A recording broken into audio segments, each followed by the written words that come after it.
Good afternoon dear students. आज हम exercise 1.2 का 5वां सवाल लेकर आए हैं। पार्ट 4 में आप चार क्वेश्चन तक सॉल्व करवाए थे। अब 5वां क्वेश्चन आपके सामने है। 5वां सवाल देखिए क्या है। लिखा है कि जांच कीजिए कि क्या किसी प्राकृतिक संख्या n के लिए संख्या 6 की पावर n अंक 0 पर समाप्त हो सकती है। देखिए, अगर आप इसे देखना है, आपको बताना है कि क्या 6 की पावर n का अंक जो है वो 0 पर समाप्त हो सकती है। आप जानते हैं कि 0 पर समाप्त होने वाली संख्या अगर लास्ट में 0 हो या तो 5, अर्थात उसका इकाई का स्थान अगर 5 होता है तो संख्या 0 पर हो सकती है समाप्त।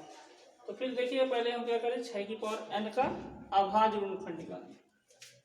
तो 6 की पावर n का अभाज्य गुणनखंड, अभाज्य गुणनखंड 6 की पावर n का अभाज्य गुणनखंड क्या होगा? 2 गुणे 3 की पावर n। 6 का गुणनखंड क्या हो सकता है? 2 और 3। हमारा क्वेश्चन है कि 6 की पावर n अंक जो है वो 0 पर समाप्त हो। तो ऐसा तो दिख नहीं रहा, क्योंकि लास्ट में हमारा 3 है, 2 है। तो अगर ये संख्या 0 पर समाप्त होती है तो इसके लिए संख्या इस रूप का होना चाहिए, 2 गुणे 5 की पावर, तो 25 10।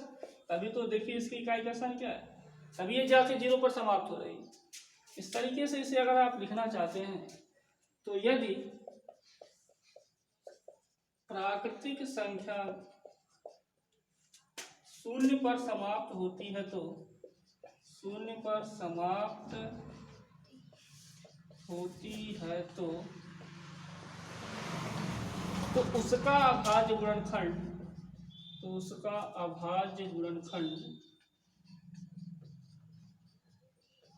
अभाज्य गुणनखंड 2 गुणे 5 की पावर n का अगर रूप का होता है तब वो जाके 0 पर समाप्त हो सकती है। 2 गुणे 5 की n के रूप का होता है।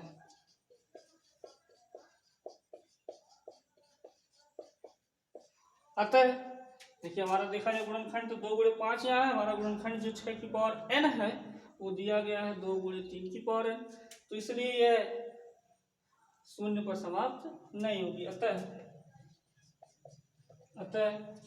6 की पावर n अंक संख्या 6 की पावर n अंक 0 पर समाप्त नहीं होगी, 0 पर समाप्त नहीं हो। चलिए अब हम अगले क्वेश्चन की तरफ चलते हैं।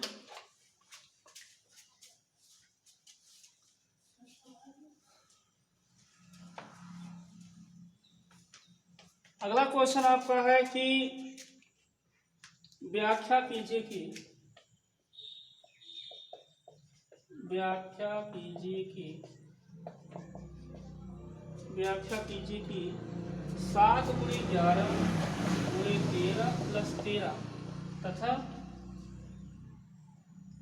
7 गुणे 6 गुणे 5 गुणे 4, 7 गुणे 6 गुणे 5 गुणे 4 गुणे 3 गुणे 2 गुणे 1 प्लस 5 जो दी गई संख्या है भाज्य संख्याएं हैं। तो भाज्य संख्याएं क्यों हैं, आपको ये दिखाना है भाज्य संख्याएं क्यों हैं। तो सबसे पहले आप देखिए इसको निकाला जाए। पहले संख्या निकालें, 7 गुणे 11 गुणे 13 प्लस 13। इसमें से 13 देखिए एल से कॉमन मिल रहा आपको, तो 13 कॉमन ले लीजिए, तो बचेगा 7 गुणे 11 प्लस 1। फिर डिवाइड हो गया 13 में, 13 से भाग हो गया, तो आप लिख सकते क्या है, 13 11 सते 77 प्लस 1, तो हो जाएगा 13 गुणे कितना 78। और एक बार इसको देख लीजिए, देखिए यहाँ है यह एक भाज्य संख्या है। क्यों है?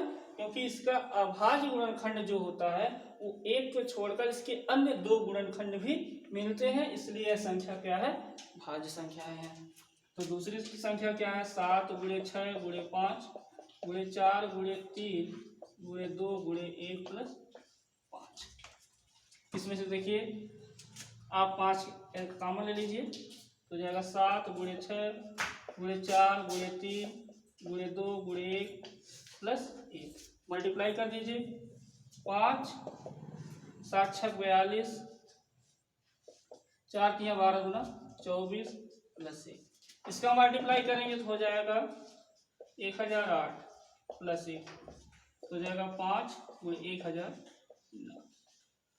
तो देखिए इसमें भी जो एक इसका भाज्य संख्या क्या होती है जिसका 2 या 2 से अधिक गुणनखंड बनते हैं वही हमारा संख्या क्या होती है भाज्य संख्या। इसमें देखिए भी एक को छोड़कर तब भी हमारे पास अन्य 2 गुणनखंड मिल रहे हैं अर्थात ये संख्याएं क्या है भाज्य है।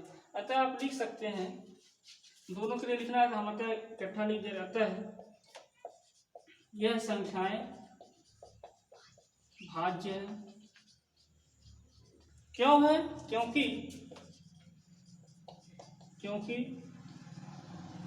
इनका भाज्य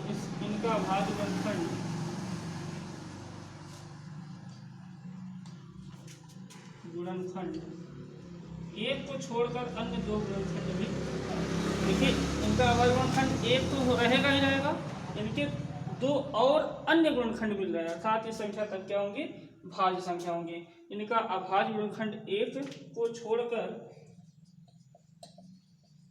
अन्य 2 गुणनखंड है। इस तरीके से क्वेश्चन क्या हो गया सॉल्व हो गया। आगे देखेंगे अगला सवाल। इसे समझते जाइएगा देखना है कि भाज्य संख्या क्या होती है। अभाज्य हमने आपको पार्ट 3 में बता दिया था क्या होता था भाज्य क्या होता है भाज्य। अब आपका लास्ट सवाल देखिए लास्ट सवाल क्या है कि किसी खेल के मैदान के चारों ओर एक वृत्ताकार पथ है। देखिए खेल का मैदान है मान लीजिए खेल का मैदान है जो कैसा है वृत्ताकार है।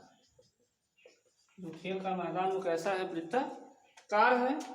इस मैदान का एक चक्कर लगाने में सोनिया को 18 मिनट लगते हैं।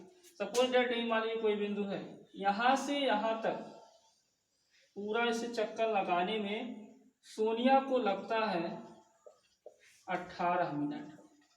सोनिया को कितना लगता है 18 मिनट जबकि इसी मैदान को एक चक्कर लगाने में रवि को 12 मिनट लगता है। तो इसी बिंदु से मान लीजिए रवि भी गया तो उसे लगाने वो 12 मिनट का समय लेता है। फिर क्वेश्चन में है कि मान लीजिए वे दोनों एक ही स्थान और एक ही समय पर चलना प्रारंभ करते हैं और एक ही दिशा में चलते हैं तो कितने समय बाद वह पुनः प्रारंभिक स्थान पर मिलते हैं। देखिए आप लिख सकते हैं सोनिया एक चक्कर 18 मिनट लगाती है 18 मिनट में लगाती है और जबकि रवि एक चक्कर कितने मिनट में लगाता है 12 मिनट में लगाता है।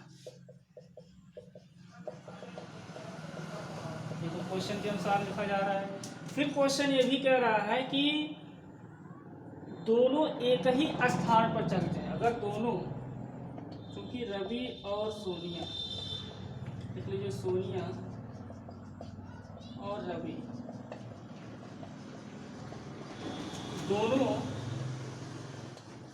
एक ही स्थान पर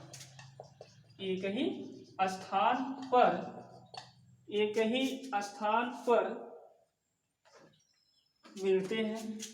एक ही स्थान पर इनका एलसीएम निकाल लीजिए। एलसीएम हो जाएगा क्या 18 और 12 मिनट पर मिलते हैं।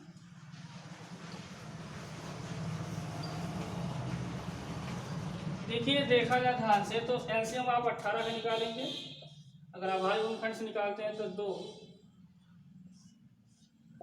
9 18 फिर 3 त्रिका 9 तीसरा हो गया 1। इस तरीके से आप 12 का निकाल लीजिए 2 छक्का 12, 2 तियां 6, 3 कम। तो एलसीएम ऑफ 18, 12 का हो जाएगा। देखिए जो कॉमन मिलता है आप लिख सकते, सगुणनखंड भी लिख सकते, पहले लिख लीजिएगा 18 का 2 गुणे 3 गुणे 3, 2 3 छत्तीस 18। यहाँ आप 12 का लिख लीजिए 2 गुणे 2 गुणे। देखिए जो कॉमन मिले उसे लिख लीजिए एक बार। 2 2 इसमें मिल गया और एक इसमें नहीं मिला तो 2 लिख लिए। 3 3 मिला, फिर एक 3 बच गया तो हो जाएगा 2 गुना 4 3 8 3 36। टोटल कितने मिनट लग गए इनको? दोनों 36 मिनट पर लगेंगे। ठीक है।